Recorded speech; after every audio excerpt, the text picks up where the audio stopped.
प्रिय साथियों, नमस्कार। मैं संजू कुमारी सरोज आप सभी का सरोज संपदा चैनल पर सहृदय स्वागत करती हूँ।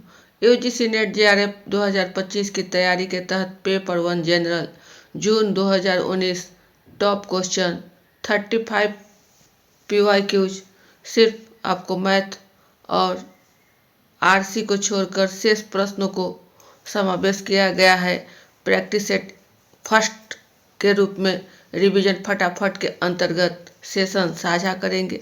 सेशन पर नए हैं तो kindly support, like, comment, share करें जिससे एक दूसरे का हौसला अफजाई हो सके। ज़्यादा लेट न करते हुए प्रश्न की ओर चला जाए। प्रश्न हमारा 1 नंबर पे है। निम्नलिखित सूची से गुणात्मक शोध की विशेषताओं को पहचानिए तथा नीचे दिए गए कूट से सही उत्तर दीजिए। 1, प्रयोजक मूलक कथनों एवं शोध प्रश्नों का निर्माण। 2, व्यापक तरीके से प्रयोजन मूलक एवं शोध प्रश्नों को बताना। 3, व्यक्तियों के एक लघु समूह से शब्दों के आधार पर आंकड़े एकत्र करना। 4, अंकीय आंकड़े का संग्रहण तथा सांख्यिकीय विश्लेषण। 5, पाठ विश्लेषण का उपयोग करना तथा परिणामों से व्यापक अर्थ की व्याख्या करना। कोई 3 कथनों को चयन करना है और ऑप्शन को निर्धारित करना है। गुणात्मक शोध से संबंधित प्रश्न है कि कौन कौन सा हमारा सही होगा। गुणात्मक पूछा जा रहा है, इसका भी ध्यान रखेंगे। जैसा कि हम सब जानते हैं कि शोध में जो है वह आपको 2 प्रकार के हैं। एक है गुणात्मक और दूसरा है मात्रात्मक। ये गुणात्मक आपका क्वालिटेटिव और ये आपका क्वांटिटेटिव। यह सब आपको रिसर्च के अंतर्गत है। तो अब यह देखना है कि गुणात्मक में क्या क्या होता है। जैसा कि यह नाम से ही स्पष्ट है कि गुणात्मक अनुसंधान में जो है यह इसके गुण को लिया जाता है। गुण यानी गहनता पूर्वक इसके अनुसंधान की जाती है और इसमें जो है वह आपको उसके विशिष्ट परिस्थिति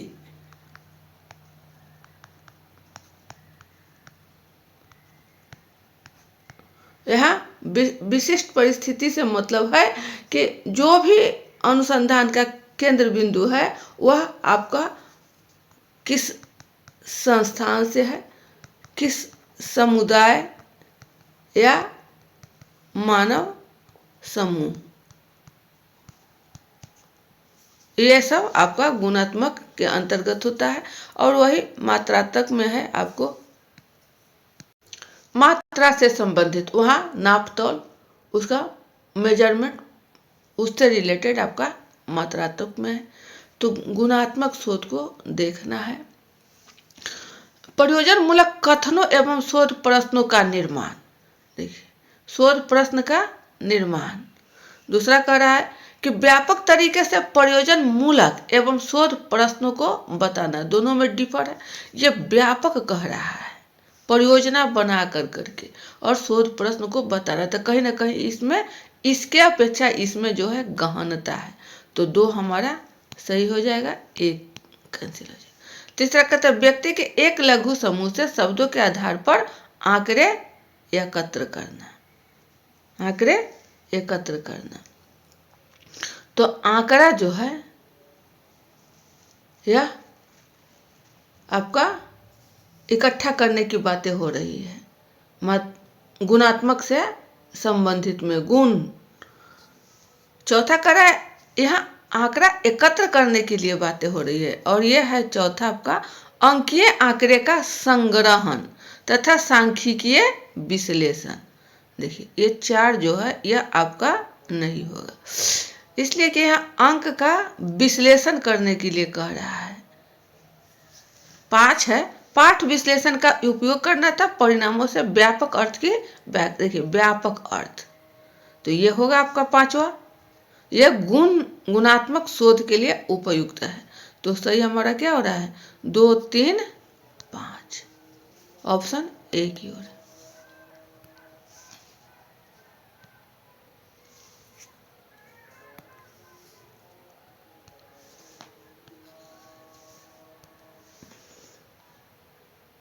चलिए दूसरा पे देखा जाए।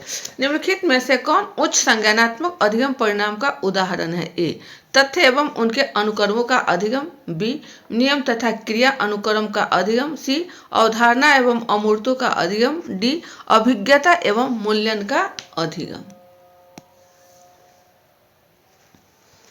उच्च संज्ञानात्मक पूछा जा रहा है तो उच्च के लिए क्या होगा? अमूर्तों का अधिगम एवं अवधारणा, ऑप्शन सी।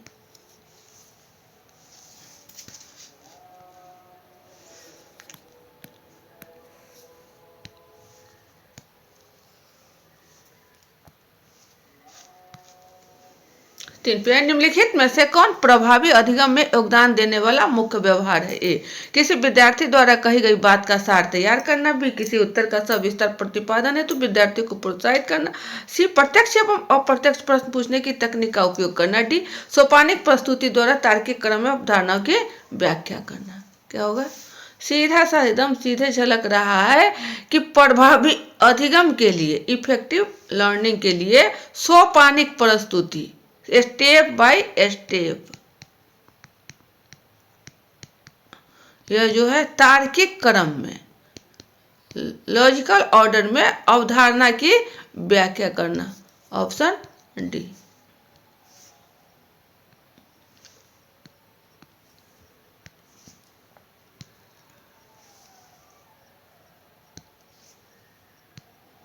चार पर परिकल्पना है। ए एक निश्चित एवं स्थापित निष्कर्ष, बी शोध पत्र का एक भाग, सी आंकड़ों का मूल्यांकन करने की रणनीति, डी व्याख्या प्रदान करने वाला अनंतिम कथन। तो परिकल्पना जो है वह व्याख्या प्रदान करने वाला अनंतिम कथन है। अनंतिम का मतलब है अंतिम कथन से पहले वाला वाक्य।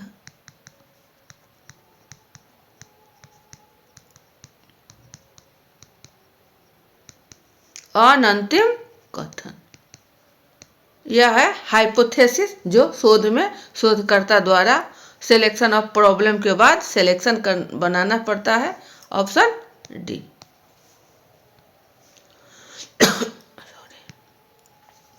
सही आंसर का मिला।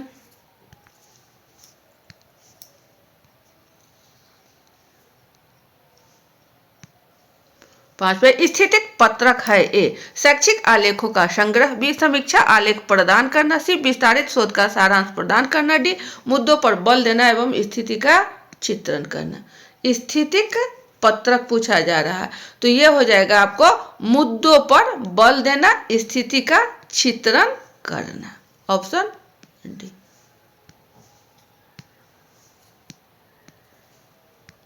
सही आंसर का मिला। व्यष्टि अध्ययन है। ए आनुवांशिकी तथा सूक्ष्म जैविकी में किए गए अध्ययन, बी विषय इकाई तथा इससे संबंधित स्थितियों का गहन परीक्षण, सी विद्यमान सामाजिक राजनीतिक स्थिति पर रिपोर्ट, डी स्वास्थ्य एवं स्वच्छता के क्षेत्र में विशिष्ट शोध। देखिए व्यष्टि अध्ययन स्पष्ट है, यहाँ व्यष्टि पूछा जा रहा है न कि समष्टि। तो जहां व्यष्टि आपको नजर आवे तो सीधा देखिए गहन परीक्षण, गहन अध्ययन, विषयी इकाई, तो गहन अध्ययन विषयी इकाई आपका ऑप्शन बी के अंतर्गत है। सही आंसर का मिला।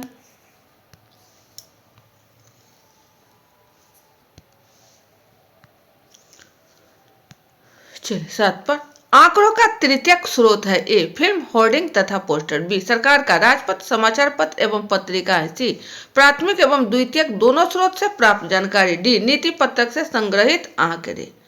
क्या होगा?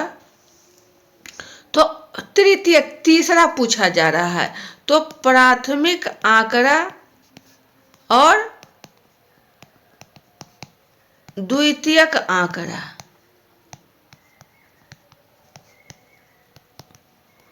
इन दोनों को से जो प्राप्त जानकारी है वह हमारा क्या होता है?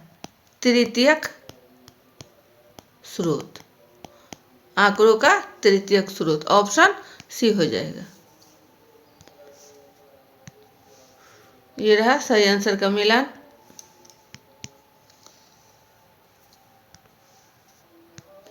8 पे है, ऑनलाइन कक्षा के माध्यम से प्रत्यक्ष भागीदारी एवं अंतःक्रिया को प्रोत्साहित करने वाले अनुदेशन कहलाते हैं। ए समकालिक अनुदेशन, बी असमकालिक अनुदेशन, सी पारंपरिक अनुदेशन, डी सैद्धांतिक अनुसंधान अनुदेशन। तो सीधा है कि ऑनलाइन कक्षा यानी इंटरनेट की सुविधा से जो हम स्टडी करते हैं वह अनुदेशन हमारा क्या कहलाता है, उसमें भी अंतःक्रिया को प्रोत्साहित कर। तो ये हो जाएगा आपका समकालिक। और समकालिक का मतलब हो गया जिसमें इंटरनेट की फैसिलिटी नहीं हो।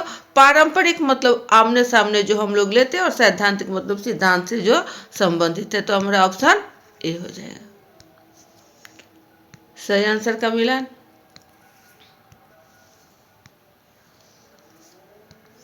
नेक्स्ट क्वेश्चन 9 की ओर।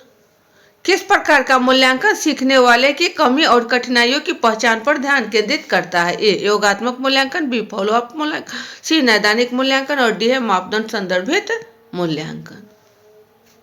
कहीं भी हमें लगे कि सीखने वाले की कमी हो रही है या उसे कठिनाई का सामना करना पड़ रहा है, सीखने में कमी कठिनाई की सामना, तो आंख मूंद कर हमारा क्या हो जाएगा? डायग्नोस्टिक इवैल्यूएशन यानी नैदानिक मूल्यांकन। इसमें छात्रों का जो कठिनाई होती है उसका निदान किया जाता है। जिस प्रकार प्रयोगशाला में, लैब में हम डॉक्टर के पास जांच कराने के लिए जाते हैं तो ब्लड टेस्ट, शुगर टेस्ट, हावी जाबी का जो रिपोर्ट लेना होता है वह ये हमारा डायग्नोस्टिक है, ये हमारा निदानात्मक या इसको नैदानिक निदानात्मक, वही ऑप्शन सी की ओर। सही आंसर का मिलान। चलिए 10 की ओर। मूल्यांकन योजना के अवयव क्या है? ए उद्देश्य, बी संसाधन, सी विश्लेषण, डी प्राधिकार।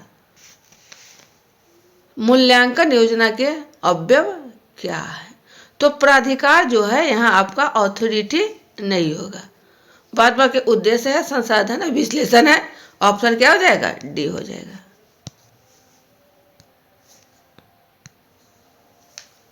सही आंसर का मिलान।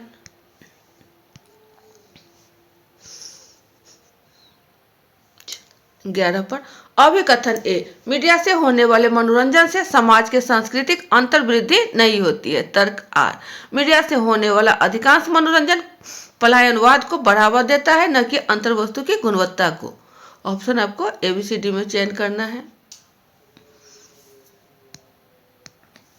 मीडिया से जो मनोरंजन है वह समाज के सांस्कृतिक अंतर वृद्धि नहीं होती है।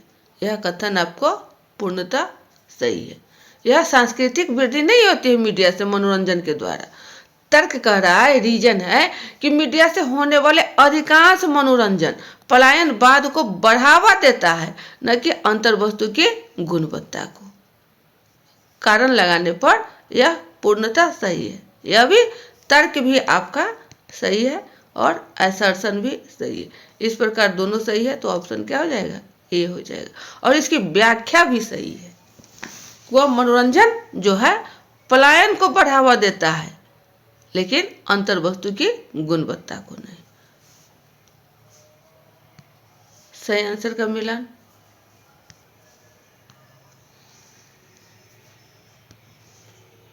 चलिए 12 की कक्षा के अंतर्गत गुणार्थक संप्रेषण है। ए प्रत्यक्ष, बी क्रांतिक, सी अंतर्निहित, डी अस्पष्ट।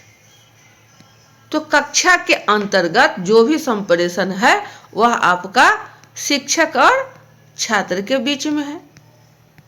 तो यहां क्या हो जाएगा? अंतर्निहित। ऑप्शन सी।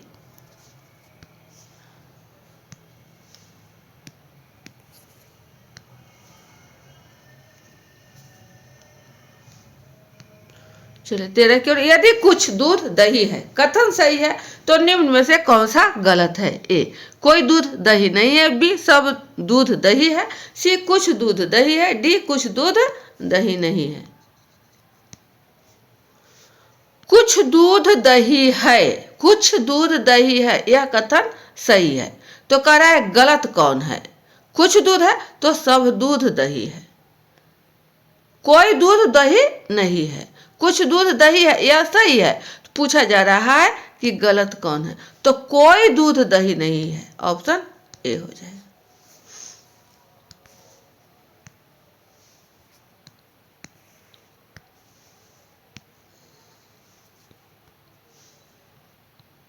चौथा 14 पर संप्रेषण की भाषा में यह भी शामिल है। ए यादृच्छिक जगत, बी सामाजिक जगत, सी ईश्वरीय जगत, डी अपवित्र जगत। तो सीधा है संप्रेषण जो है यह हमारा यादृच्छिक है, रैंडमली है, ऑप्शन ए हो जाएगा।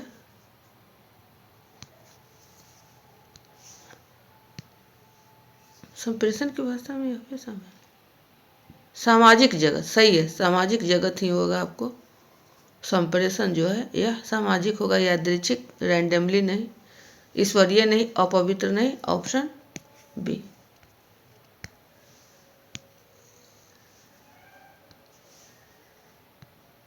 पंद्रह की ओर नीचे दिए गए विकल्प से लुप्त पद का चयन कीजिए। Q P O N M L K J L क्या होगा हमारा? एबीसीडी में ऑप्शन दिया हुआ है।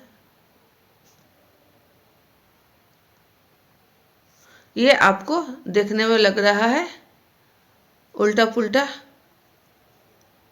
एबीसीडी से बैठा करके देखा जाए।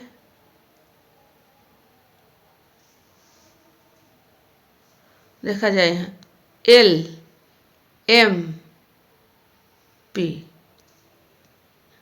एल एम एन होता है, नहीं बैठ रहा है आपको। चलिए क्या हो जाएगा, ध्यान दीजिए। एल एम ओ है, यहाँ ओ आता है, यहाँ जे एम पी, चलिए बैठा लिया जाए। Q P O N M L K J L, यही ना, इसको ध्यान से दिया जाए। यहाँ से दूसरा कलर ले लेने पर आपको आसानी से अच्छा लगेगा। L M N O P Q, यहाँ देखिए ओ के बाद पी के बाद क्यू, तो यहाँ आपको क्या हो रहा है, दो का बढ़ रहा है, तो क्यू के बाद एन आ रहा है, तो L M N O P Q आ रहा है सीधा बढ़ते क्रम में, यानी कहीं ना कहीं यहाँ से यहाँ की जो दूरी है वह आपको -3 में जा रहा है। ठीक है, अब देखा जाए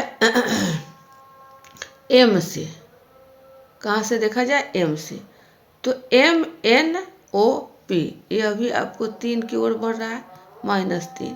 एल से देखा जाए एल एम एन ओ, यह भी आपको -3 से बढ़ रहा है, बढ़ते जा रहा है। तो अब चले हम लोग इधर से के पास से, तो के पास से भी आ जाएंगे, तो के एल एम एन आ रहा है यहाँ। ठीक है, चलिए अब हो गया हमारा, ये आ गया 4 तक के, जे के एल एम, ये अभी आपका -3 हो गया। यहाँ एल नहीं होगा आपको, ये एल नहीं, ये क्या होगा, आई हो जाएगा, आई जे के, यहाँ क्या आ जाएगा, आई जे के एल, यह भी आपका -3 की ओर, तो -3 की ओर तो सीधा सा है, देखा जाए I J K L M N O P Q, तो ऐसे ही हम पीछे से 3 की ओर बढ़ जाएंगे, तो हमारा क्या आ जाएगा, यहाँ आपका एफ हो जाएगा, यहाँ जी हो जाएगा और यहाँ एच हो जाएगा।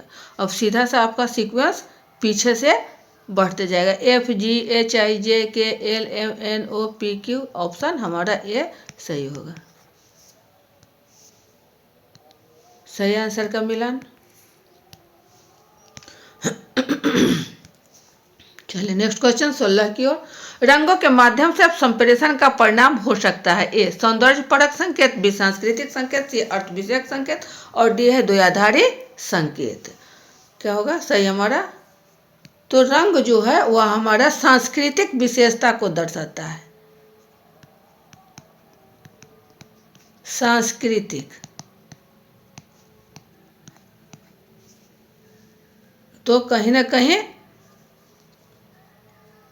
ये हमारा जो है सांस्कृतिक संकेत ये सही है, और रंग से ही हम सौंदर्य की ओर श्रेणी में लाते हैं, सौंदर्य को हमारा बढ़ावा देता है रंग, सौंदर्य परक। तो ए भी आपका सही है, ए और बी ऑप्शन डी में। सही आंसर का मिलान।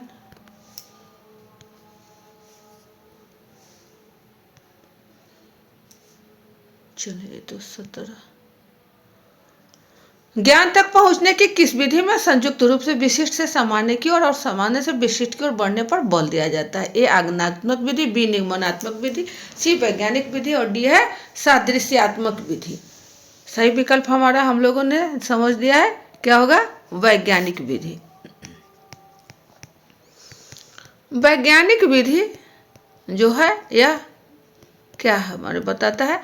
यह निरंतरता बतलाता है, कंटिन्यूटी को लाता है, स्टेप बाय स्टेप बढ़ने पर यह बल देता है, यह खोजी होता है, यह प्रयोगात्मक होता है। ऑप्शन हमारा सी हो जाएगा, वैज्ञानिक विधि।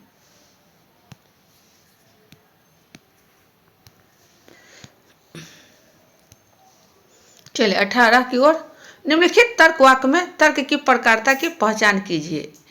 बिना किसी उड़ान योजना वाले पायलट रंगलेप के बगैर कलाकार की तरह होता है।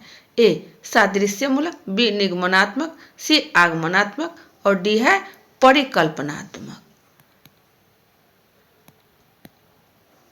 वाक्य में तर्क की प्रकार को पूछा जा रहा है, कौन सा हमारा होगा? तो यह है आपका सादृश्यमूलक। बिना किसी उड़ान योजना वाला पायलट और रंगलेप और पायलट दोनों को जो है कि कलाकार किस तरह रंगलेप करता है और बिना पायलट के कैसे कोई उड़ान भरेगा, तो दोनों कहीं ना कहीं एक मिलता जुलता में है। तो ये हमारा हो जाएगा सादृश्यमूलक, ऑप्शन ए।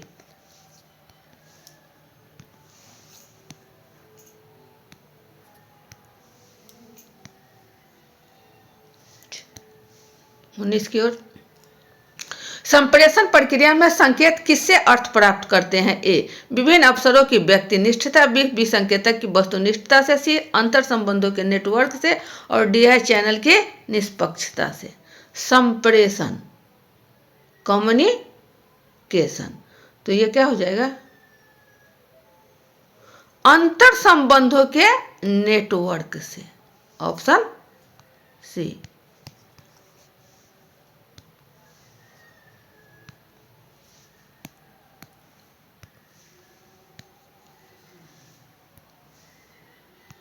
बीस की ओर। संख्याओं 1 और 81 के बीच सभी समप्राकृतिक संख्याओं का योग है।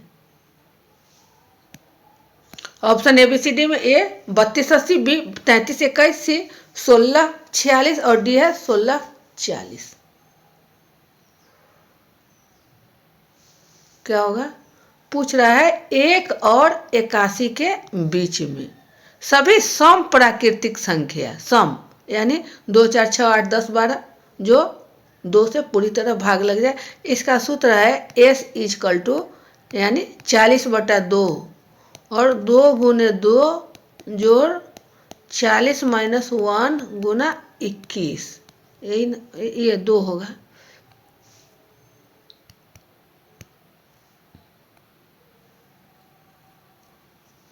क्या हो जाएगा? ये कट जाएगा तो आपको 20 हो गया। यहाँ आ गया आपका 4 जोड़ 40 में से 1 जाएगा, आपको क्या होगा? 39 और गुना 2 हो गया, यानी हो गया 20 गुने 4 जोड़ 29 दूना 39 दूना 78। कितना आ जाएगा? 78 80 और 2 82, इधर 20, यानी 2 शून्य 0, 2 दूना 4 2 अठे 16, 1640। ऑप्शन डी हो जाएगा।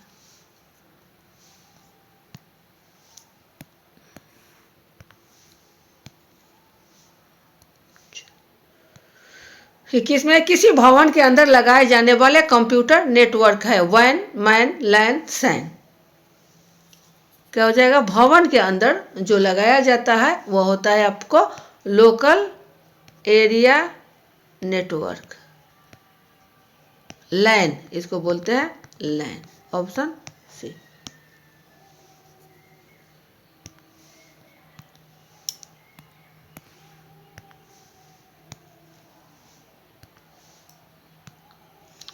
बाईसवें, निम्नलिखित में से कौन सा प्रोप्राइटरी सिस्टम सॉफ्टवेयर का उदाहरण है? A Linux, B Microsoft Internet Explorer, C Microsoft Office, D Microsoft Windows.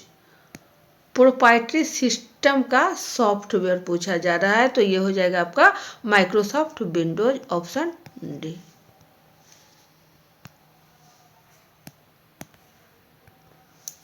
सही आंसर का मिलन। चलिए, तो इस पर निम्नलिखित में से कौन सी संस्था समाज विज्ञान की सभी शाखों की शोध गतिविधियों का समन्वय करती है, उनको बढ़ावा देती है और उनका वित्त पोषण करती है? क्या होगा? तो यह है आपका ICSSR। ICSSR। यहाँ जो है SS जो है ये आपका सोशल साइंस यानी समाज विज्ञान को संदर्भित है। ऑप्शन सी।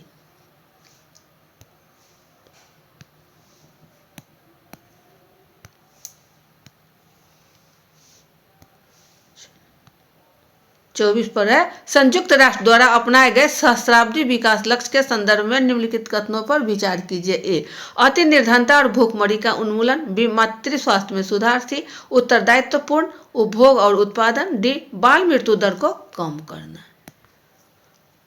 यह जो है आपका गोल से संबंधित है कि हमारा कौन सा होगा? संयुक्त राष्ट्र में जो अपनाया गया था MDG यानी मिलेनियम डेवलपमेंट गोल्स, तो यह जो है आपको MDG के रूप में जाना जाता है और यह आपका 1 जुलाई 2013 को जारी किया गया था। इस रिपोर्ट में जो MDG को स्थापित किया गया उसके बाद अधिकांश देश ने यानी 2015 में इसको 8 लक्ष्य पूरा करने के लिए 8 लक्ष्य को पूरा करने के लिए बड़े कदम उठाए थे। वो 8 लक्ष्य आपको कौन कौन आते हैं वही इसमें संदर्भित है। अति निर्धनता और भूखमरी का उन्मूलन ये आपका सही है। मातृ स्वास्थ्य में सुधार सही है। उत्तरदायित्वपूर्ण उपभोग और उत्पादन की बातें नहीं है। बाल मृत्यु दर को कम करना यह भी आपको सही है, यानी A, B और D ऑप्शन सी की ओर है। चलिए, इसको हम लोग देख लें कि MDG का हमारा 8 लक्ष्य जो है वह कौन कौन सा है। एक झलक में ये बार बार पूछे जाते हैं, यह बहुत ही महत्वपूर्ण है। 8 लक्ष्य MDG का। 1 नंबर पर गरीबी उन्मूलन, दूसरा शिक्षा, तीसरा लिंग समानता, चौथा बच्चों की मृत्यु दर में कमी, पांचवा माँ का बेहतर स्वास्थ्य, छठवां पर्यावरणीय स्थिरता, सातवां HIV एड्स और मलेरिया पर नियंत्रण और आठवां विकास के लिए वैश्विक साझेदारी। तो ये थे, आपको क्रम से पूछता है, कभी ऊपर नीचे पूछता है, कभी आपका पूछ देगा कि चौथा गोल क्या है, पांचवा गोल क्या है, इसलिए आपको सीक्वेंस में याद करने की आवश्यकता है। यह है हमारा सही आंसर का मिलान A, B और D ऑप्शन सी। चलिए, नेक्स्ट क्वेश्चन 25 की ओर। भारत की शैक्षिक जरूरत को पूरा करने के लिए इग्नू द्वारा शुरू किया गया ज्ञानवाणी किसे संदर्भित करता है? ए उपग्रह आधारित शैक्षिक टीवी चैनल, बी शैक्षिक FM radio network, C academic network की वैश्विक पहल और डी है MOOCs। 25 का क्या होगा? तो सीधा सा है कि ज्ञानवाणी पूछ रहा है, तो ज्ञानवाणी कहाँ से होगा? टीवी होगा नहीं, नेटवर्क से ही है, MOOCs होगा नहीं, तो क्या होगा? रेडियो ही तो है ना, FM रेडियो जो हमें ये आकाशवाणी है, ये आकाशवाणी रेडियो हमारा ऑप्शन बी हो जाएगा। शैक्षिक FM रेडियो नेटवर्क। चलिए नेक्स्ट क्वेश्चन 26 की ओर है। पेरिस समझौता का उद्देश्य इस शताब्दी में तापमान वृद्धि को पूर्व औद्योगिकीकरण स्तर से कितना डिग्री सेल्सियस ऊपर सीमित करना है? 1 degree centigrade, 2 degree centigrade, 0.5 degree centigrade और डी है 3 डिग्री सेंटीग्रेड। तो पेरिस समझौता जो है यह आपको पेरिस में हुआ था, लेकिन यहाँ जो है कि इसमें कौन कौन से देश ने भाग लिया, कौन कौन से देश इसमें भाग लिया, इससे संदर्भित है। यह जो है आपको 2015 में 30 नवंबर से 11 दिसंबर तक यह बैठक आयोजित हुई, जिसमें 195 देशों ने भाग लिया और फ्रांस में इकट्ठा हुआ था। ठीक है, तो यहाँ जो है वैश्विक ग्रीन हाउस गैस का जो उत्सर्जन है उसमें कमी लाने के लिए, उसके रोकने के लिए, जो जलवायु परिवर्तन के खतरा को कम करे, और उसमें भी यह अनिवार्य रूप से शर्त रखा गया कि सदी के अंत तक 2 डिग्री सेंटीग्रेड से कम, इसे अधिक नहीं होने देना है। यह आपको 1 दिसंबर 2015 को पेरिस में COP के 21वीं बैठक में रखा गया। यहाँ जो है व्यापक रूप से 1.5 डिग्री का लक्ष्य रखा गया, यानी 2 डिग्री से ऊपर नहीं बढ़ना है। तो ऑप्शन हमारा क्या हो जाएगा? बी हो जाएगा।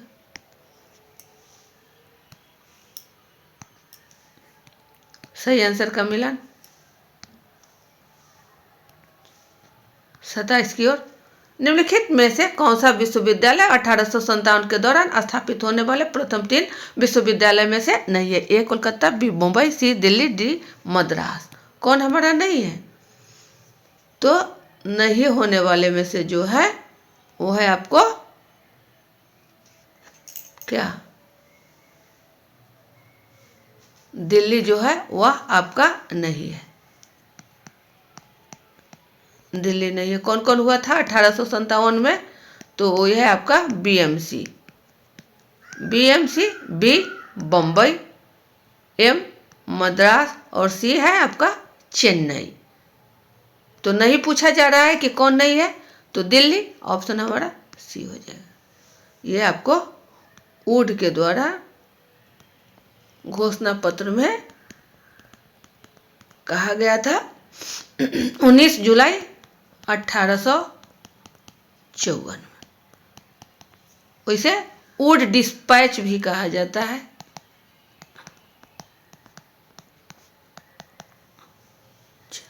सही आंसर का मिलन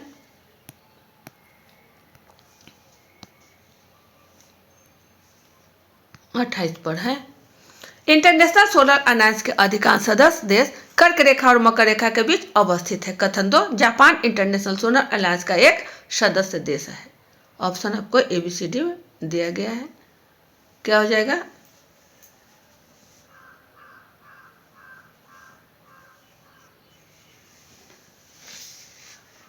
तो यहाँ आपको सोलर अलायंस के जो है यह कर्क रेखा और मकर रेखा के बीच अधिकांश देश है इंटरनेशनल सोलर अलायंस पर। एक हमारा सही है। दूसरा कर रहा है जापान, जापान जो है वह इंटरनेशनल सोलर अलायंस का एक सदस्य देश है। यह भी हमारा कथन सही है, यानी 1 और 2 दोनों सही है। ऑप्शन सी हो जाएगा। सही आंसर का मिलान 29 की ओर। भारत में परीक्षा प्रणाली की समस्याओं पर विशेष बल निम्नलिखित रिपोर्ट में से किसी एक पर रिपोर्ट का भाग है। किस रिपोर्ट का है? कोलकाता विश्वविद्यालय आयोग की रिपोर्ट, बी विश्वविद्यालय शिक्षा आयोग की रिपोर्ट, सी हार्टांग कमेटी रिपोर्ट, डी UGC को विश्वविद्यालय शिक्षा का स्तर संबंधी रिपोर्ट 1965 का। क्या होगा? तो शिक्षा से संबंधित परीक्षा में, भारत में जो परीक्षा है उसके समस्या से जो किया गया वह था आपका यूजीसी यूनिवर्सिटी ग्रांट कमीशन द्वारा जो शिक्षा के स्तर के रिपोर्ट को बढ़ाया 1965। और ये विश्वविद्यालय शिक्षा आयोग रिपोर्ट 64-66, ये आपका कोठारी आयोग के अंतर्गत आता है। इसे दौलत सिंह कोठारी आयोग के नाम से भी जाना जाता है। तो हमारा सही ऑप्शन क्या हो जाएगा? डी होगा। सही आंसर का मिलन।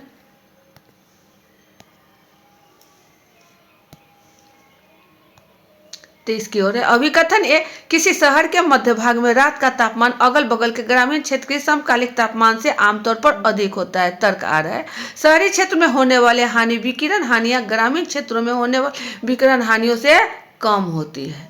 क्या होगा?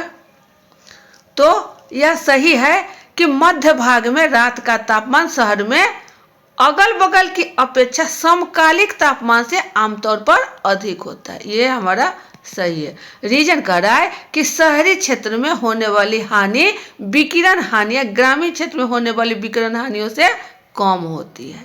यह भी आपका कारण लगा देने पर कहीं ना कहीं सही है। बी भी सही है, यानी ऑप्शन हमारा ए की ओर हो जाएगा। ए और आर दोनों सही है और आर जो है ए की सही व्याख्या है। सही आंसर का मिलान। चलिए अगला क्वेश्चन 31 की ओर। निम्नलिखित में से किस प्राचीन भारतीय विश्वविद्यालय में मुख्यतः विद्वानों के लेखन के माध्यम से तिब्बत के संस्कृति और सभ्यता का निर्माण हुआ था? ए नालंदा, बी विक्रमशिला, सी जगदल्ला और डी है मिथिला। क्या होगा हमारा? तो ये जो है आपको विक्रमशिला विश्वविद्यालय में जो है तिब्बती संस्कृति और सभ्यता का उल्लेख है। ऑप्शन क्या हो जाएगा हमारा? विक्रमशिला बी। सही आंसर का मिलान है। चलिए 32 की ओर फटाफट। कंप्यूटर के संदर्भ में निम्नलिखित में से कौन सा फिशिंग को सर्वाधिक अच्छे रूप से व्याख्यात करता है? ए किसी सिस्टम पर संस्थापित एक दुर्भावना यत्तु प्रोग्राम जो पहचानने जाने से बचने के लिए गुप्त पड़ा रहता है। बी किसी नेटवर्क से किसी कनेक्शन पर समान प्रमाणीकरण प्रक्रिया को बाईपास करने की विधि। सी अनेक परिस्थितियों के भेजे गए समरूप संदेशों का एक प्रकार का अप्रार्थित थोक ईमेल। डी एक विश्वसनीय व्यक्ति के रूप में छद्मवेश बनाकर दुर्भाव से संवेदनशील जानकारी हासिल करने का प्रयास। क्या होगा? पूछ रहा है कि कंप्यूटर के संदर्भ में फिशिंग को, जैसा कि सीधा लग रहा है कि फिशिंग माने मछली वाले को कैसे दाना फेंक कर करके उसको बंसी में फंसाया जाता है, फिशिंग जो क्रिया की जाती है वह किसकी व्याख्या करता है? तो यह जो एक विश्वसनीय व्यक्ति के रूप में छद्मवेश बनाकर दुर्भाव से संवेदनशील जानकारी हासिल करने का यह प्रयास की जाती है। ऑप्शन हमारा डी सही आंसर का मिलान है।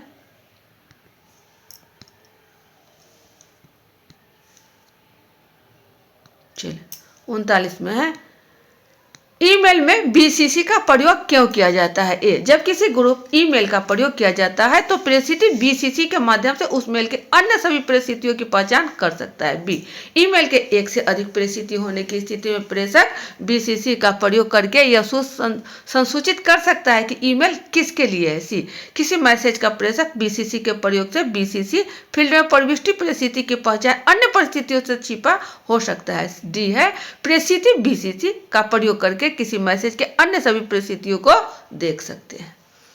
यहां पूछ रहा है बीसीसी।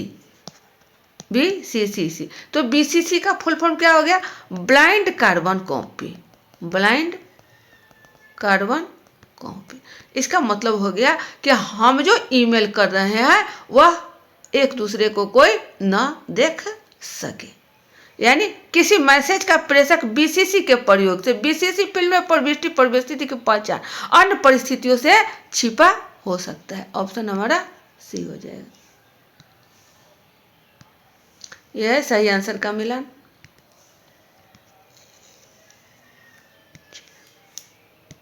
अगला प्रश्न है 34 की ओर।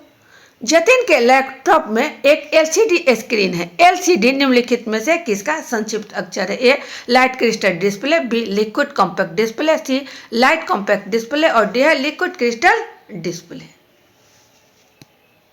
एलसीडी यही ना है, LCD का फुल फॉर्म हमसे पूछा जा रहा है, तो इसमें कौन सा हमारा सही हो जाएगा? तो यह है आपका liquid crystal display, option D. सही आंसर का मिलान। चलिए नेक्स्ट क्वेश्चन 35 पर है। तर्कवाक्य कुछ पेड़ हरे हैं निम्नलिखित में से किन तर्कवाक्य समतुल्य है? ए, अनेक पेड़ हरे हैं। बी, कुछ हरी वस्तुएं पेड़ है। सी, कुछ हरी वस्तुएं गैर पेड़ नहीं है। डी, पेड़ प्रायः हरे होते हैं। ऑप्शन आपको ABCD में दिया गया है, कौन सा हो जाएगा? कुछ पेड़ हरे हैं, यह आपको दिया गया है। कह रहा है कि कौन सा तर्कवाक्य जो है वह इसी के बराबर है, कुछ पेड़ हरे हैं के ही बराबर है। तो पेड़ क्या है? हरा है। कितना पेड़? तो कुछ पेड़। तो ऑप्शन कर रहा है अनेक पेड़ हरे हैं। चलिए यह आपका कहीं ना कहीं सही पड़ रहा है। कुछ हरी वस्तुएं पेड़ है, यह भी पेड़ से ही संदर्भित है। फिर सी कर कुछ हरी वस्तुएं गैर पेड़ नहीं है। देखिए यहाँ नहीं भी दे रहा है और यहाँ गैर भी नहीं दे रहा है। यानी कहने का मतलब है ये दोनों नहीं नहीं जब कट जाएगा तो कुछ हरी वस्तुएं पेड़ है। जो ऑप्शन बी में भी है वही ऑप्शन सी में भी है, सिर्फ घुमाकर पूछने का तरीका अलग है, इसी को तो तर्क कहते हैं। तो हमारा सी भी सही है। पेड़ प्रायः हरे होते हैं, यह भी तो हरे के ही बारे में। कुछ पेड़ हरे यानी कहीं ना कहीं हमारा A, B, C और D ये चारों कथन सही है। जो ऑप्शन हमारा ए की ओर हो जाएगा। सही आंसर का मिलान ये रहा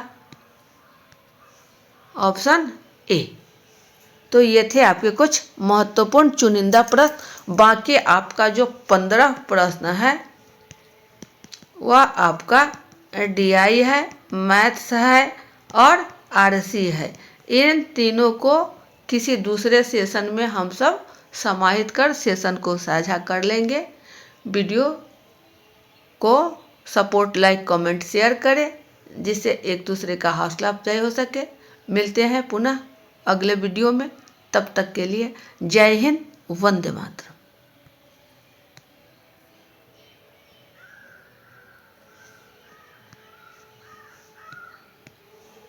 वीडियो देखने के लिए थैंक यू।